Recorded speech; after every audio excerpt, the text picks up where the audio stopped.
Namaste and welcome to the Daily Sattvic podcast with me, Vishal Kataria.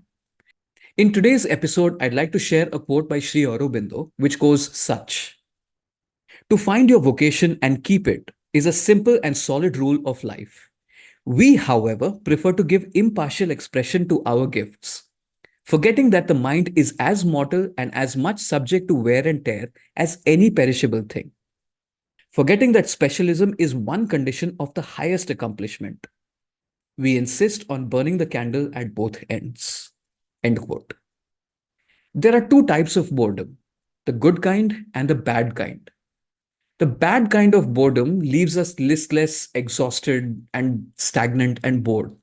And it happens when we're constantly searching for novelty, when we're constantly chasing the next shiny object or the next social media trend or outraging over the latest news every day, or when we're mindlessly repeating the same things, the same series, the same work without using our brains. Then there is the good kind of boredom, which comes when you're not keeping yourself occupied while taking a break from work that you've done, which lies in your circle of competence.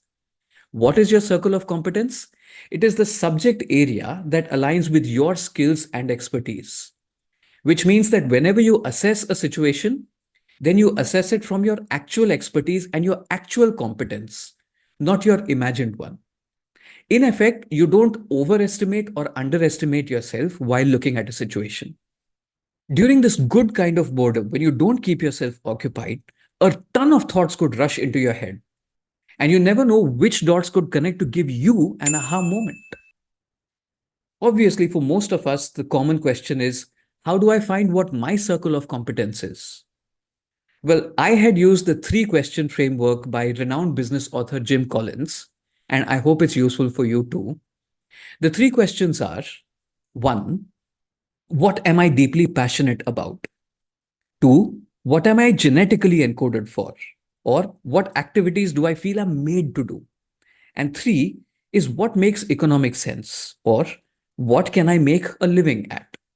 Work on the activities that lie at the intersection of all these questions, because that is what is going to be your circle of competence. And as much as possible, say no to everything else. The more progress you make at the things you're passionate about, the more motivated you will feel.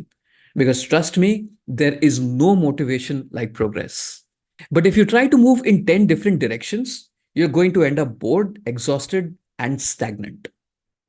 Sri Aurobindo had written, Nature gives us quartz profusely and mixed alloy in abundance, but pure gold only in rare parcels and infinitesimal portions.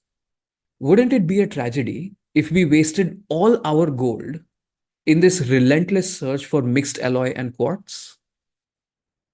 Namaste.